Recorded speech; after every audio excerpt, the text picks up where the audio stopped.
Today's announcement is the latest example of my economic plan at work. I've said from the beginning that my objective is to build an economy from the bottom up and the middle out. An economy that rewards work, not just wealth. An economy that works for everyone. So the poor have a ladder up, the middle class can do better, and when that happens, the wealthy do very well. They don't get hurt at all. They do very well. It's a fundamental shift, and it's working compared to what the very conservative Republicans are offering these days. Let's just take a look at the facts. When I took office, the economy was in ruins. My predecessor was the first president since Herbert Hoover, not a joke, to lose jobs in the entirety of his administration, the first. Unemployment, when I was sworn in, was at 6.4%. Hundreds of thousands of small businesses closed. The irony is that during the pandemic, the record number of Americans became, at the same time we lost all these small companies, a record number of Americans became billionaires in the middle of this crisis. While more than 9 million people were still out of work from the pandemic when I took office. Today, with the help of the people behind me, we're in a much better place.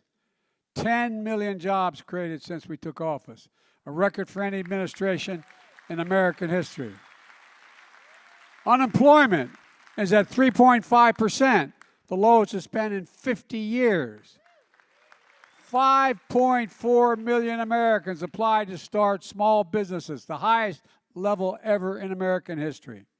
And because of the action we've taken, gas prices are declining. We're down $1.25 since the peak at this summer, and they've been falling for the last 3 weeks as well, and adding up real savings for families. Today, the most common price of gas in America is $3.39, down from over $5 when I took office.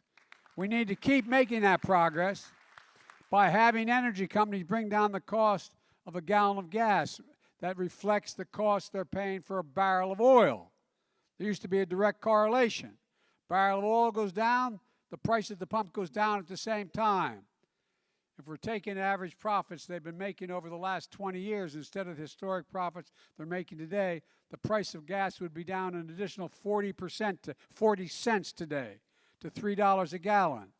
And by the way, last quarter, the 5 largest oil companies made, in the last quarter, $70 billion in profit in 90 days. Shell announced just this morning that it made $9.5 billion in profits in the third quarter. $9.5 billion. That's more than twice of what they made in the third quarter of last year. And they raised their dividends as well, so the profits are going back into their shareholders instead of going to the pump and lower the prices. Because if they charge the same amount as they're acting as they did a year ago and 2 years ago, when the price of gas goes down, the price of oil goes down, the price of gas goes down.